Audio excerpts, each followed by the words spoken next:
આપણે ગુજરાતી લોકોના ઘરે મૂઠિયા તો વારે ઘડે બનતા જ હોઈએ છે. તો ચલો આજે આપણે મૂઠિયાનું શાક પણ બનાવી લઈએ. બહુ ટેસ્ટી બને છે. તો ચલો આગળ રેસીપી પણ જોઈ લઈએ. એના માટે આપણે દૂધી લઈ લીધી છે.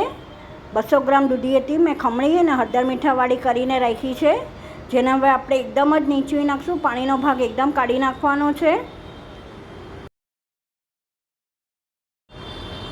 એકદમ સ્ક્વીઝ કરી લેવાની છે બધી દૂધી.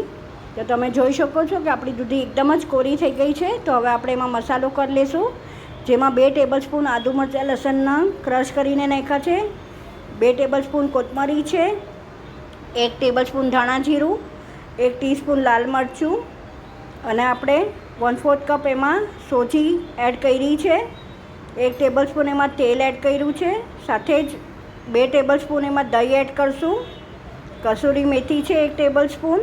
બધું મિક્સ કરી લઈશું સારી રીતે. હવે સોલ્ટ ટુ ટેસ્ટ, સાથે જ એમાં આપણે સમાય એટલો ચણાનો લોટ એડ કરવાનો છે. અત્યારના મેં 3 મોટી સ્પૂન લીધી છે. આપણે મિક્સ કરી લઈશું અને બહુ ઢીલું નથી રાખવાનું. તમે જોઈ શકો છો આમાં ગળાશ નથી આવતી. તો હવે આપણે ગ્રીસ કરેલી થાળીમાં આને સેટ કરવા મૂકી દઈશું. મેં એક બાજુ સ્ટીમર ગરમ મૂકી જ દીધું છે. તો બધું આપણે જે મિક્સર રેડી કર્યું છે એ આપણે થાળીમાં લઈ લઈશું.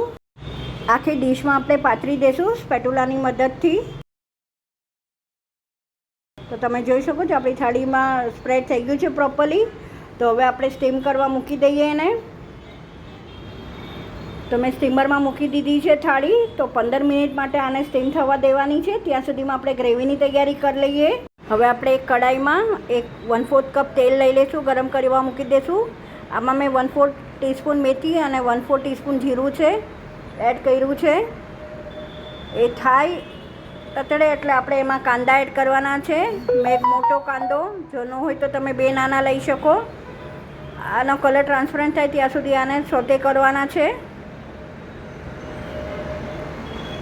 આપણા કાંદા હાફ કૂક થઈ ગયા છે. તો હવે આપણે એમાં આદુ લસણ અને મરચાંની પેસ્ટ છે જે 3 ટેબલસ્પૂન છે, ત્રણેય મેં ઇક્વલ પ્રોપોર્શનમાં લીધું હતું, એ એડ કરી દઈશું. તો હવે મિક્સ કરી લઈશું સરખી રીતે. સાથે હવે 1 ટેબલસ્પૂન પૂરી દાંડી લેવાની છે કોથમરીની, એ પણ સાથે મિક્સ કરી લઈશું. ઢાંકી અને સાથે ચડવા માટે મૂકી દઈશું ઢાંકીને. તો હવે આપણા કાંદાનો કલર એકદમ ચેન્જ થઈ ગયો, બ્રાઉનિશ ઉપર આવી ગયા છે. તો બસ આ સમયે આપણે 1 બાઉલ ટમેટાની ગ્રેવી એડ કરી દઈશું પ્યુરી, અને એને પણ ચડવા દઈશું ઢાંકીને. પહેલાં પ્રોપર મિક્સ કરી લઈશું બધું, એકરસ કરી નાખશું મિક્સ કરીને. આ ગ્રેવી ચડે પછી આપણે એમાં મસાલો કરવાનો છે. તો આપણા ટમેટાં ચડી ગયા છે. તો આપણે મસાલો કરી લઈશું. આપણે સ્વાદ અનુસાર મરચું, ધાણા જીરું 1 ટીસ્પૂન અને 1/4 ટીસ્પૂન આપણે હળદર એડ કરવાની છે. ફરીથી બધું મિક્સ કરી લઈએ. સાથે આપણે સ્વાદ અનુસાર મીઠું એડ કર્યું છે. અને આપણે હવે 1 ગ્લાસ પાણી એડ કરી અને ચડવા દઈશું મસાલો પણ ઢાંકીને.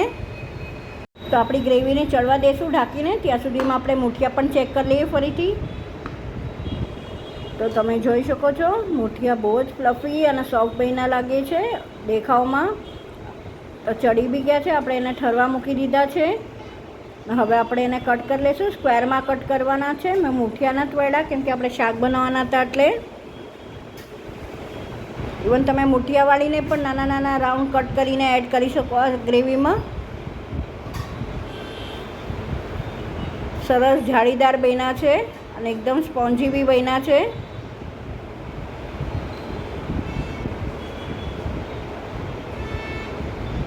તો હવે આપણે એક પેન લઈ લઈશું જેમાં તેલ એડ કરવાનું છે. 1 થી 2 ટેબલસ્પૂન જ એડ કરશું, વધારે નથી કરવાનું. અને આપણે એમાં સેલો ફ્રાય કરી લઈશું બધા મૂઠિયાને. તમારે ડીપ ફ્રાય કરવું હોય તો પણ કરી શકો, ડાયરેક્ટ પણ એડ કરી શકો, પણ આવી રીતે વધારે ટેસ્ટી લાગે છે. તો એક સાઈડ આપણા થઈ ગયા છે. તો આપણે એને ફેરવી લઈશું. બહુ સરસ સોતે થઈ રહ્યા છે. તમે જોઈ શકો કે બેવ સાઈડ થઈ ગયા છે. આવી રીતે આપણે બધા જ કરી લેવાના છે મૂઠિયા. તો આપણા મુઠિયા રેડી છે, સાથે ગ્રેવી બી રેડી છે. તો ચલો સર્વ કરી દઈએ. ગ્રેવી બહુ જાડી નથી રાખવાની, પતલી રાખવાની જ, કેમ કે મુઠિયા પછી બહુ રસો સોક કરશે તો ઘટ થઈ જશે. તો આપણે સર્વિંગ બાઉલમાં પહેલાં ગ્રેવી લઈ લીધી છે. હવે આપણે એની પર સેલો ફ્રાય કરેલા મુઠિયા એડ કરશું.